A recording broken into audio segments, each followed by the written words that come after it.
ឪពុកម្ដាយតែងតែមានបញ្ហាកង្វល់ត្រង់ថា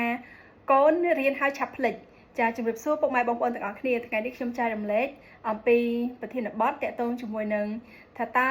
យើងគួរធ្វើបែបណាដើម្បីជួយកូនដែលគាត់រៀនហើយឆាប់ភ្លេចហើយនេះក៏ជាសំណួររបស់បងម្នាក់ដែលបានសួរនៅក្នុង comment វីដេអូរបស់នាងខ្ញុំផងដែរចាពុកម៉ែបងប្អូនប្រហែលជាមានបញ្ហានេះច្រើនគឺកូនដែលគាត់រៀនហើយគឺគាត់ឆាប់ភ្លេចហើយតើយើងគួរធ្វើបែបណាដើម្បីជួយពួកគាត់បាន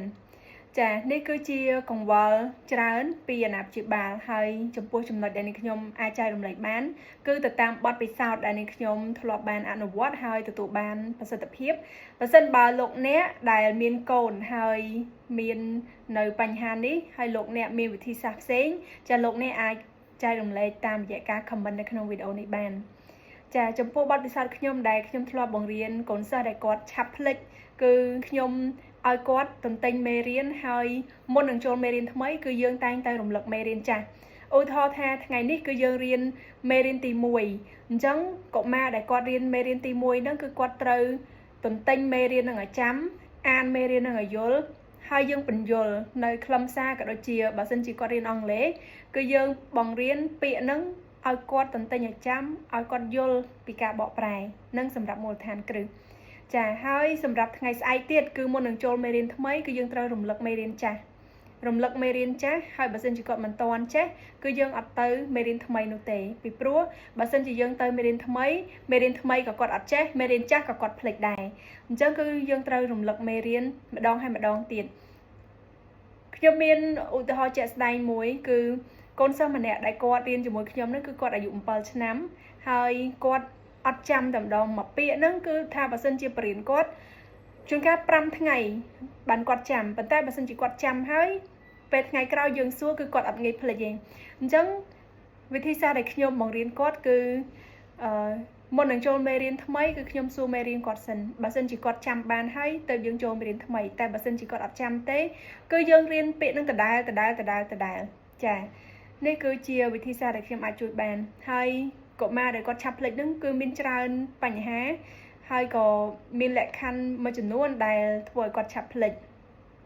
ដោយកុមារដែលខ្ញុំបានបរៀនហ្នឹងគឺដោយសារតែគាត់មានបញ្ហាការចងចាំរបស់គាត់តែម្ដងព្រោះកាលពីគាត់កើតមកគឺគាត់លើសគីឡូជាងទៅគាត់ត្រូវបូមចាហើយនៅពេលគាត់កើតមកអាយុ1ឆ្នាំ2ឆ្នាំគឺគាត់ឈឺច្រើនអញ្ចឹងអាចប៉ះពាល់ទៅដល់ការចងចាំរបស់គាត់ប៉ុន្តែនៅពេលដែលខ្ញុំបានបរៀនគាត់គឺក្នុងរយៈពេល1ឆ្នាំឃើញពីលទ្ធផលល្អមែនទែននៅពេលគាត់រៀនមេរៀនទី1ហើយគឺខ្ញុំបង្រៀនគាត់តតែចាំហើយដល់ពេលស្អែកឡើងត្រូវរៀនមេរៀនថ្មីគឺមុននឹងចូលមេរៀនថ្មីគាត់ត្រូវសូត្រមេរៀនចាស់សិនហើយបានរៀនមេរៀនទី2នៅពេលដែលគាត់ចេះមេរៀនទី2ហើយគឺយើងអាចចូលមេរៀនទី3ប៉ុន្តែមុននឹងចូលមេរៀនទី3គឺគាត់ត្រូវសូត្រមេរៀនទី1មេរៀនទី2ហើយបានរៀនមេរៀនទី3អញ្ចឹងយើងធ្វើជាលក្ខណៈដូចរសើរអញ្ចឹងចាជារង្វង់វិលទៅវិលមកទៅមុខទៅមុខរហូតចាអញ្ចឹងអាចជួយឲ្យគាត់ចាំមេរៀនពីក្រោយមកមេរៀនដែលគាត់កំពុងរៀនក្នុងពេលបច្ចុប្បន្ននឹងបានចាអញ្ចឹងពុកម៉ែបងប្អូនសាកធ្វើវិធីសាស្ត្រនេះគឺ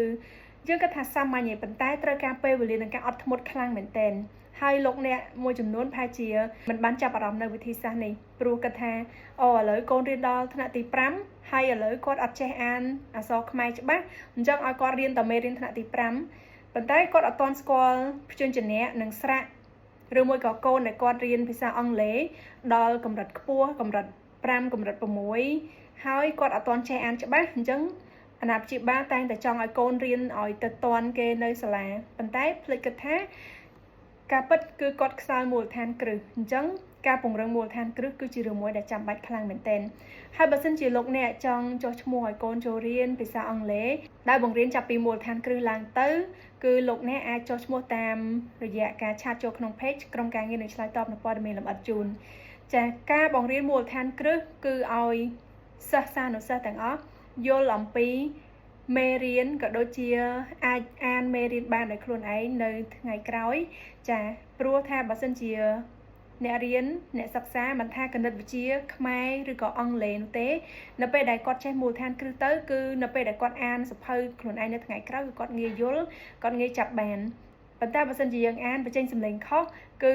នឹងពិបាកក្នុងការយល់នៃខ្លឹមសារពីព្រោះយើងអត់ដឹងថាពាក្យហ្នឹង